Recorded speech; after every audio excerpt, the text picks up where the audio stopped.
Well. Good morning, fellas. How are we doing today? What's up? My name's Patrouski. Welcome back to Stream Recap 160. Mostly covering the Shiny Wars still today. I believe it is Shiny Wars Day 37 or something of the sort. Thank you for the sub, PDA. What's up, dude? Subs like that would allow me to do streams like this. Good morning, guys. How are we doing? I'm pushing towards 30,000 encounters today. I should easily be able to hit 30,000 encounters. I've got a fair amount of eggs that I've made on Charm and Stunner status in my boxes. I've also been making a few eggs off stream so I can then hatch them on stream to give you guys as much of that exciting content as possible and give you guys as much of the rare shiny chances as possible. I always like to remind people, if you see an egg animation on stream, it means I got a rare shiny. It's what we dream of. It's something that we can only hope to see one day. We have hatching animations on only shiny, which means that if we ever see an egg hatch animation, we got a shiny Pokemon. That's pretty much, I have nothing super special planned today. We're in cryogonal jail, fellas. I know. Oh, but look, okay. The good news, 4 days of it. We only have 4 more days of cryogonal jail, okay? So 4 more days and we are leaving Twist Mountain and never returning. Do something special today, like a randoms battle. We will be doing a randoms battle pretty soon. So I do have this shunting punishment sheet, I guess, where if I go a certain amount dry, I have to do punishments. I've been making my eggs, for example. At 30,000 encounters, I will throw up a randoms game and open a mysterious ball. Dude, look at these absolute gamers. Look at this.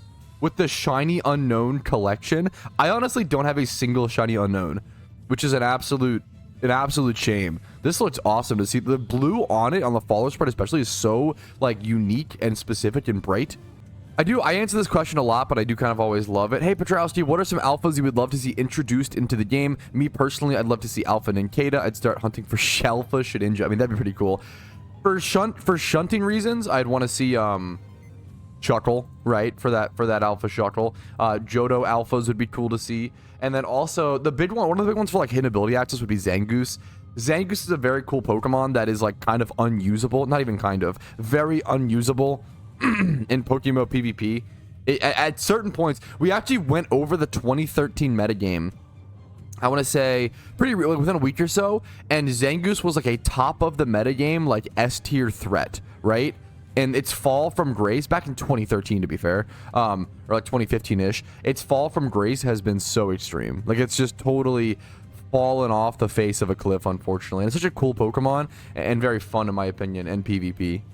I just had a nice big sale. Something sold for 219,000 Pokeyen. It was Alpha Lapras.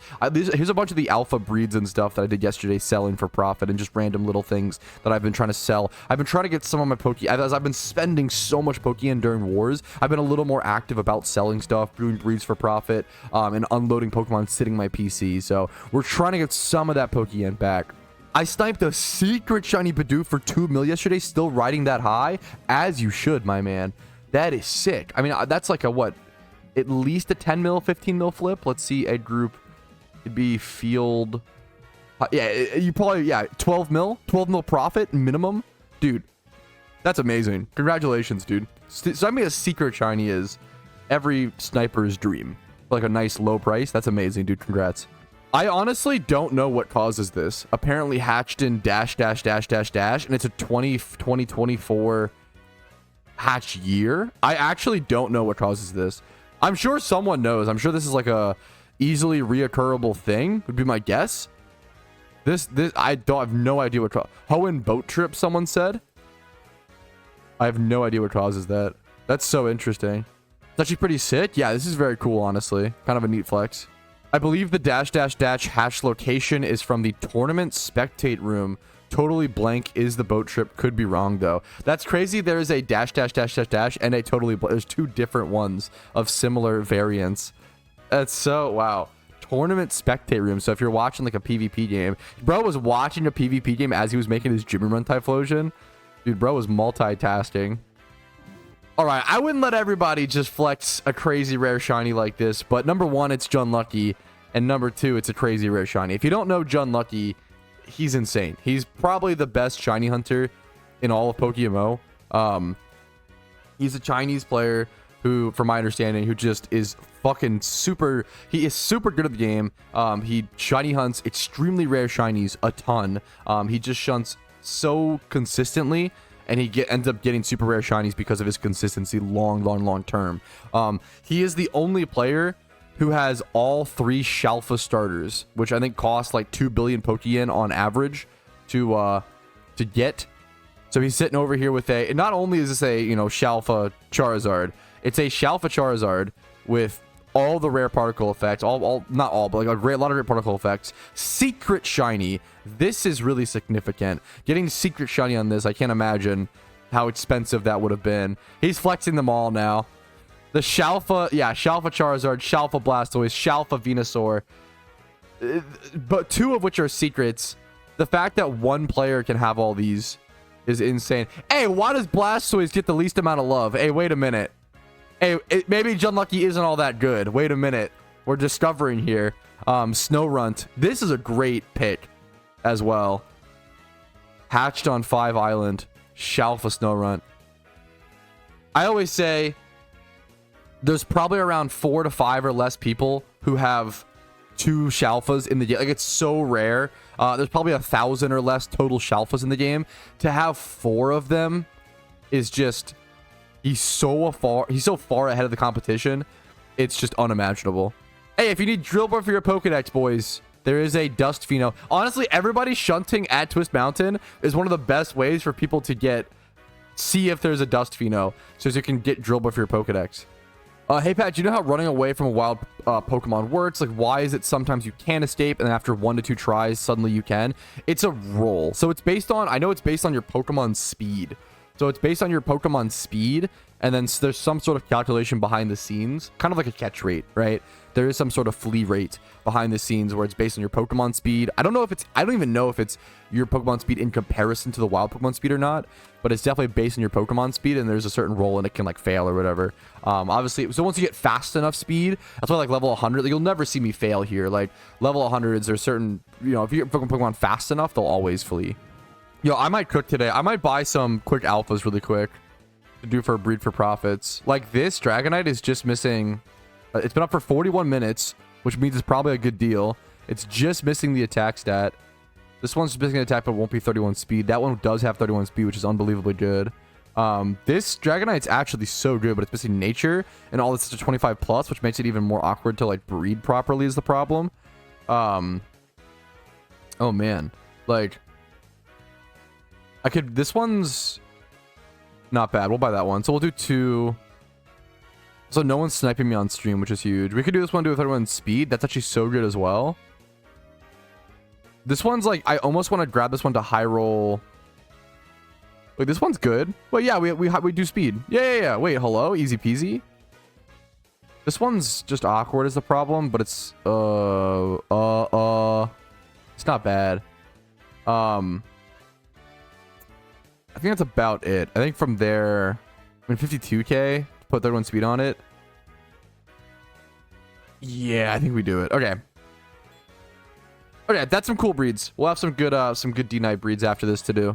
Did I actually buy 5? Wait, how did that happen so fast? I just bought 5? Okay, that was probably like 250k then. I'm gonna spend like 800k on alpha breeds right now. I don't know why, but 1x31 Ditto prices are actually going up and they're actually selling. Any thoughts as to why people need 1x31 Dittos right now? I mean, I hope that's true. It wouldn't surprise me if people are coming back to the game and possibly breeding either Chandelures for the upcoming Halloween event in preparation. Probably should be doing that, by the way. Prep for the event season, boys. I have videos. If you Google like how to prepare for the Halloween events, I have videos from last year, which will probably be the same exact thing. I probably will remake a video. I feel bad, but it's like people do appreciate it. It seems like it is helpful. Every year, I almost make the same video with like one slightly different thing, and people seem to. It always attracts new people and it helps people, which is all that really matters, I guess. Even though it feels a little funny. Generally, for every event season, what you want to do is prepare Pokemon that were good last year. As well as save Pokeyen to be able to adapt. So just prepare stuff that was good last year, which for the boss was like Chandelure, Crocodile, and Typhlosion, if I'm not mistaken. And then for like hard mode, you needed like Hydreigon and certain other mons. Hard mode is almost never... I feel like hard mode is almost never perfectly solved. It's actually so difficult and so hard that even the high-end players like still will have plenty of runs where they just fail. It's never like perfectly solved. It's actually, for those who are new to events, especially if you're a new or intermediate player, do not go into the event expecting your ability to be able to do hard mode. It's very likely you won't be able to beat hard mode. It's actually that hard. By the way, we are officially overrate for the 3rd time out of 4 shunts during Shiny Wars. Not trying to complain, but you know, just telling the math. My first shunt was 100. So I've had donor status the entire time, so my shiny rate should be 1 out of 27,000. My first shunt was 112,000 encounters. Then my second shunt was, what was it, 52? I don't remember, 52, I think. And then my third was 22. And now I'm currently at, I'm about to be at 29,000, so we'll calculate there, sure. So I've had 215,000 total encounters, a fair bit of which, maybe like 10k or so, have been rares, including eggs and Shedinja and other things like that, and fossils. So if we divide this by 27k, which has been my shiny rate the entire war, it puts me at an estimated 8 shinies by now. And I've had 3. Okay, maybe I should start complaining. I feel like I'm always like hey, boys, it's not that bad. Hey, let's be positive. Hey, it's not, it could be worse. You know, dude, I fucking am 3 shinies when I should have had 8? Maybe I am cooked. Wait, maybe the devs do hate me. All the Reddit conspiracy theories were correct.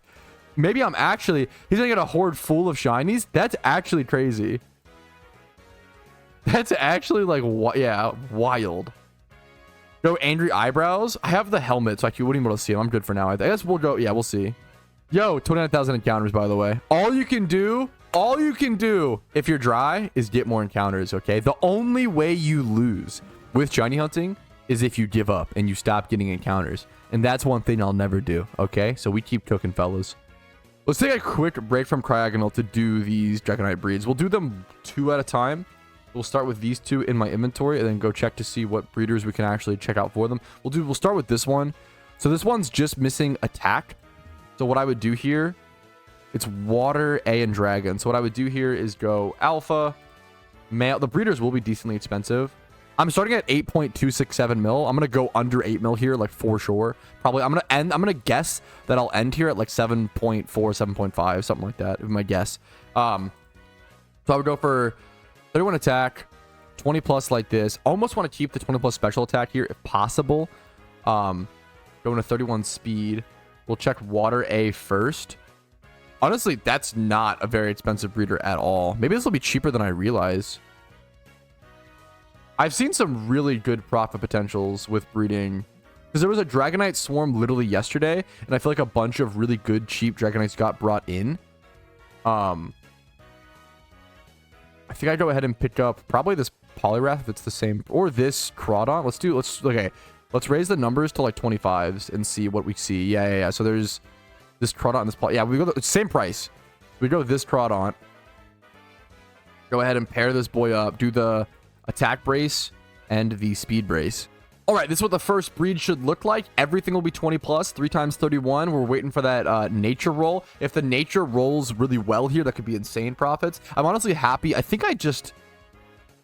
actually don't know if I let gender roll here or not. So before I select anything, I'm actually going to double check.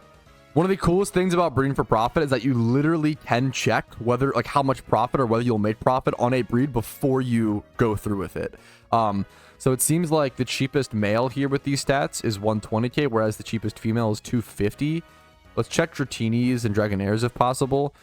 260-ish for 4 times 31. Okay. I feel like female is probably better from this point, because people do really want those physical attacker. That makes sense. So I am going to go ahead and actually pay for this to be female, I think. I think that's ideal. Yeah, I think that's going to be better. You want to double check. Like certain Pokemon, it's better for most mons to be male to act as breeders, but obviously an Alpha Dragonite is one of the most desired alphas in the game in terms of actual PvP usage. You need hidden ability access on your Dragonite for that multi-scale is so insane. Dude, these breeders are not that expensive. This is actually really, what a good day to look on and check for breeders for this. That's actually so good. So I'll buy this Mantine for only 50k. Not bad, absolutely at all. We'll go ahead and attack brace and HP brace. All right, here's what Dragonite breed number 2 will look like. This is number 2 out of 5. Once again, hoping for a good nature roll. I will pay for this to be female once again.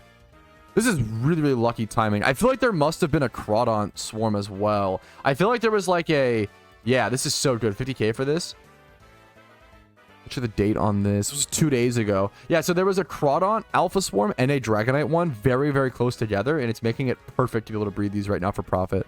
Okay, I think this is Dragonite breed 4 out of 5, if I'm not mistaken. 3 times 31 once again. Always gonna be 3 times 31. We're waiting for that big nature roll. We made profit regardless, but a big nature roll would really, really put us in like... A big nature roll will take you from 10 to 20k profit to 100k, you know, 80k profit.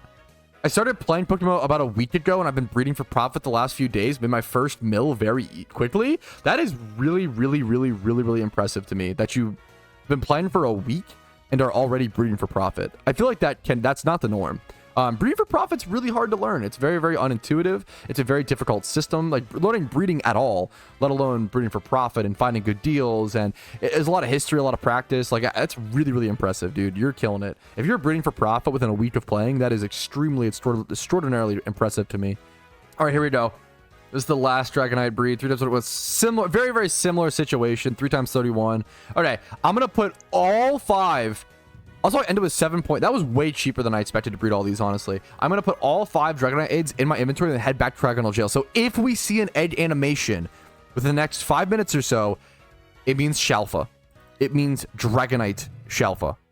What are good PvP natures for Dragonite, though? Generally, I think Adamant or Jolly, but it depends on the metagame. Like, whether you need that much speed or not depends on the metagame. You can always check based on PvP statistics. So, in PokeMMO, you click the Pokeball, go over to PvP stats, go to Dragonite, and see 60% use Adamant, 28% use Rash, so Draco Meteor Mixed is actually a set.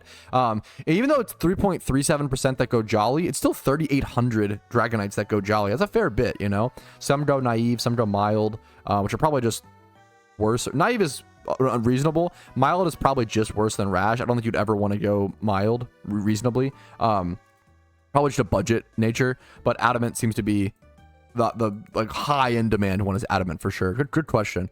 I didn't know that existed. Thanks, bro. Dude, yeah, PvP stats are so unbelievably powerful, important, and like you don't have to be a PvP player to need PvP stats, right?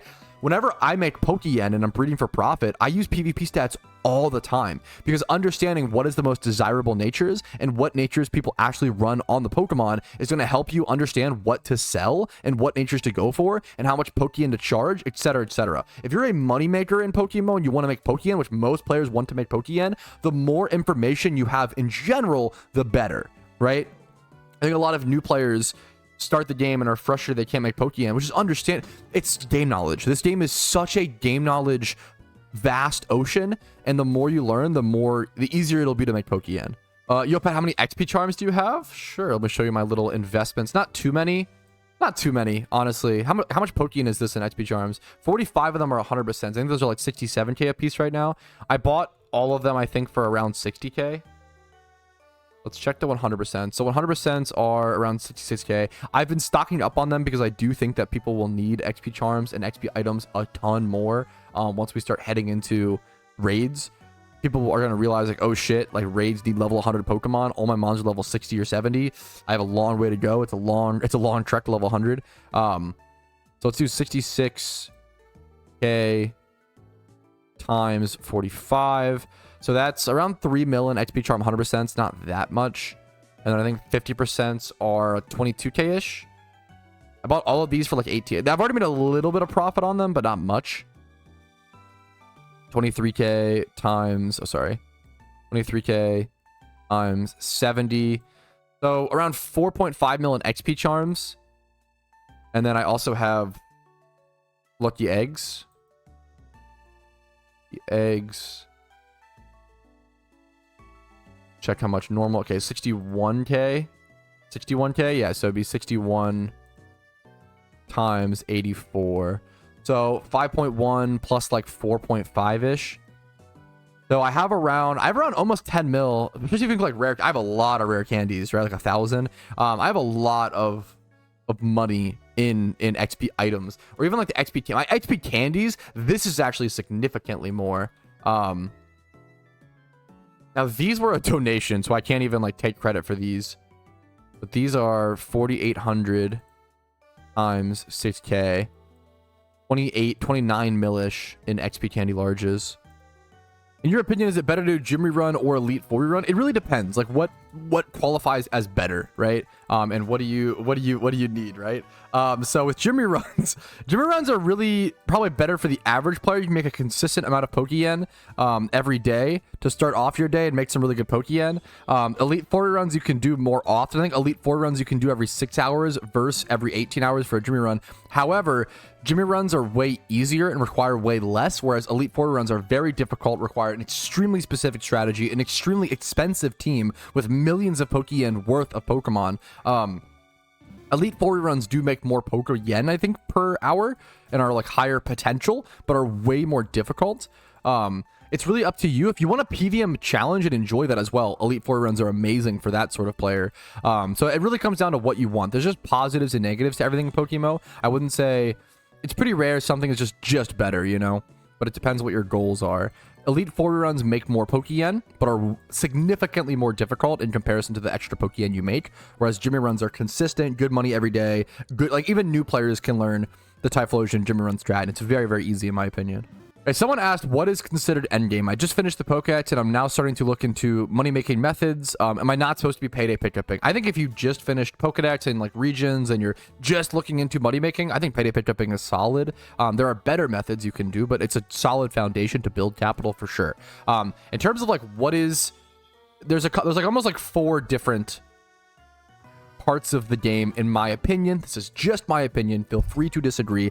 I think that this is the general community perception as well for the most part, but they'd probably be a little more lax. I would say that, okay, there's 4 different categories. There's like start of the game, beginner, intermediate, and then I guess veteran, or even there's even like 2-year veteran, and there's like boomer veteran, right? So I guess there'd be like, okay, so 0 to 5 regions, like regions not being done, that is starter. Like that's, the game hasn't really begun yet, which sounds very harsh, but we haven't had all the regions done, you're not really at the MMO content yet. You're playing Pokemon, but you're not playing PokeMMO quite yet, unless you have all 5 regions done. So once you have all 5 regions done, that's where PokeMMO, you go from starter to beginner, in my opinion. That's a little harsh. I think a lot of people do, it obviously depends. I mean, if you like do let's say you do Kanto, and then you go like hunt for like a shiny, right?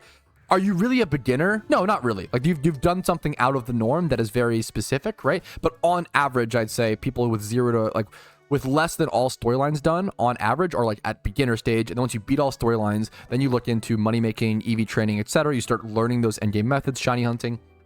You become a beginner. If you don't know how to breed, maybe not breed for profit, but like if you don't understand the breeding system, you're at the beginner stage. If you maybe only have 1 catching Pokemon, you're probably at the beginner stage. If you have less than like 1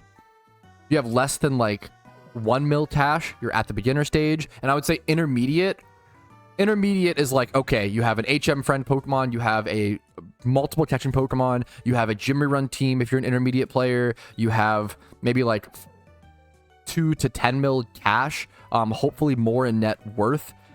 Maybe you're looking at like 20 million or so net worth, or maybe less than that, 20 or less. Once you reach like even just like 20 million net worth, I think that's when you're like a endgame-ish player. Like you don't need that much to be at endgame, in my opinion. Endgame is probably 20 mil-ish cash, all the utility Pokemon you can think of. Maybe you have 3 to 5 shinies. If you like shiny hunting, you probably have 3 to 5 or like multiple PvP teams. What else? Yeah, like around 20 mil or more, probably 20 mil cash or more. And also it depends, maybe if your net worth, obviously like I have 7 mil net like cash, right? Because I have 7 mil cash, does that mean that I'm an intermediate player? Like no, I have like 500 mil Pokeyen net worth, right? Most of my stuff is in items. It just depends, you know, what I guess net worth is the better discussion versus pure cash. But so if your net worth is like below 20 mil, I'd say you're still in beginner or intermediate, I guess. If your net worth is like around 1 to 5 mil, you're probably beginner. If your net worth is upwards of around 20 mil or less, you're probably intermediate. And then once you reach like 50 mil net worth, maybe you're like veteran, something like that. I'd have to like really draw it out and draw hard numbers. It's hard to draw hard numbers because everybody's going to be so different and have specific stories and focus on different styles of play, etc., etc. But yeah, if you don't even have all storylines done yet, you're starting the game. And if you are just looking into money making methods for the very first time, you're a beginner for sure. Would you say I'm at endgame? I have to go over your account specifically and like check, Clarko. I really do like the idea of doing account ratings. It's something I've talked about or discussed in the past. I think that'd be a really, really cool reward for like my subs or something like that. Does the meta in OU/NU change a lot? And if so, how much if there aren't any new Pokemon being introduced? That's a great question. I don't fully understand competitive. I wouldn't say it changes a lot. I wouldn't say that. I would say it changes a little bit to a medium amount, somewhere in that range every year. So for example, some of the biggest changes that have happened over the past year, right, is Dragonite's usage got monstrously up because it got access to its hidden ability. Hidden ability access, or just abilities being introduced in general, is one of the biggest ways that switches up PvP. So for example, we also got legendary Pokemon. Like over the past year, the PvP metagame has switched up tremendously, like disgustingly amounts in my opinion. Dragonite got access to multi-scale. Zapdos was introduced. Glade got access to sharpness. What else? Gliscor got access to poison heal, which is unbelievable. There's a lot of changes over the past year or so that have been pretty drastic. Chansey and because of all these other Pokemon being buffed, like I feel like Chansey and Blissey have kind of gone down on the ladder. Like they're not nearly as good as they used to be due to all these other changes. Like those things affect other Pokemon's effectiveness. Excadrill got access to Moldbreaker, which it made it more effective. Crawdaunt got moved up like all the way to OU when it was previously like NU and untiered. Like tons of Pokemon have moved tiers. Weezing went from NU to OU. Like Superior went from NU to OU. Espeon went from NU to OU with Magic Bounce. So many mons have moved tiers. Porygon Z constantly fades back and forth between OU and UU. There's so many things. Entei has been introduced. All the other legendaries have been introduced. NU has changed up metagame tremendously.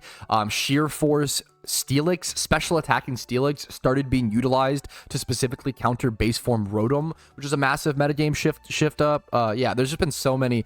There are so many changes. That PvP literally gets tier changes every single month due to certain metas. Like PvP, even if you never nerfed, buffed, or rebalanced anything regarding PvP for like 10 years, the metagame still changes. Like if you look at like literally Gen 1, like RBY or whatever, right?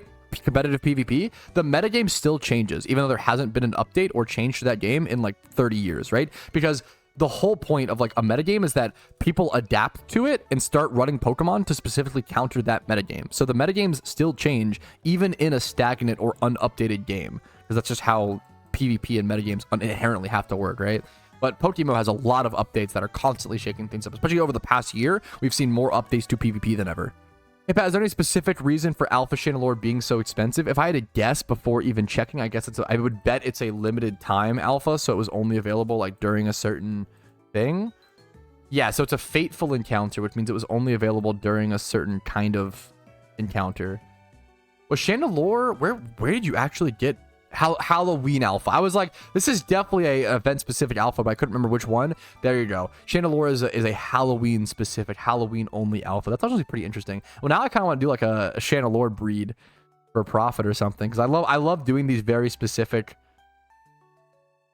Pokemon breeds, like event ones for profit is so fun. But look how expensive this is. 275k for the cheapest 2x31 without a stat and attack. And this one still has an attack. It's so crazy. Dude, I totally forgot about the Wisps. Someone just said, yeah, the Chandelure was an encounter from the Wisps. I hope we don't see Wisps return this year. Yo, Halloween Wisps are actually like my least favorite piece of content I think I've ever done in PokeMMO. The least amount of fun I've ever had was making the Wisp guides. It was actually so painful. I hated doing the Wisps so much. If you get an egg shiny today, I will renounce my British citizenship, move to America, and give up eating beans on toast. Unironically, I think we just egg for the rest of the stream. I know it's like a meme, but unironically, if I can save one Britopian, then I must do my civic duty. I think we actually start making eggs ASAP, boys. But before we start doing that, we hit 30,000 encounters, fellas. 30,000 encounters dry, fellas. That means a few things, okay? I mean, hilariously, that means I have to go egg anyways. I have to go make 300,000 Pokeyen profit, which I'm going to do by breeding for profit. I have to play a random game, and I have to open a mysterious ball. First things first, let's go ahead and open a mysterious ball. I'll do a great ball, sure. Are we ready though? Am I going too fast? Are we ready? Let's actually close the thing so you guys can see it. 3, 2, 1. This costs like 70k in one click. Boom. No shiny Stantler. Okay, that's fine. That punishment taken care of. I have to play a randoms game, make 5 eggs. There's so many at 30k all at once. Okay, let me finish this inventory of Sweet Scents and we'll go do the eggs and the randoms game. Halfway to Olive? Don't even say that. Actually, don't even type those words in my chat, please. Will there be a closing ceremony or final countdown for Shiny War? Not that I know of, but maybe I'll have to organize something because that would be really, I think it's really beautiful. Like for all the time and energy people have put into this war, like look at all the people in this cave right now, just on channel 4. Like a lot of this is Team Mister as well. Just like everybody like aggressively shunting, like doing, like we're all in cryogonal jail together. I would love to do something to celebrate the end of Shiny War for sure. Okay, I'm gonna be honest, chat. We are officially out of jokes. We're out of content. We got nothing left. We're gonna call it for today. It's been a fun stream. It's been enjoyable. Like it if you enjoyed it. It was helpful, entertaining background content while you grinded PokeMMO. Dislike if you didn't enjoy it. Subscribe for daily PokeMMO videos every single day. Follow me on Twitch for streams Monday through Friday, usually at around 12 p.m. ET. Discord's down below. Ignore my Twitch chat. They're being unhinged. If you want to go above and beyond and support the content, if you've enjoyed enough of my PokeMMO content to warrant it, YouTube memberships, Twitch Primes, Twitch subs, and PayPal/Venmo donations do go the farthest since those platforms take less of a cut than things like Twitch and YouTube. There's my eggs hatched. Still no rare shiny, but maybe tomorrow, okay? Hopium. I'll see you guys later. Have a good day. Peace Reno, fellas. Hey, thanks so much for watching until the very end of the video. That really means the world to me, and it means even more worlds to me if you go above and beyond and support my content financially like all of these lovely people have done. Thanks again for watching, and have a great day.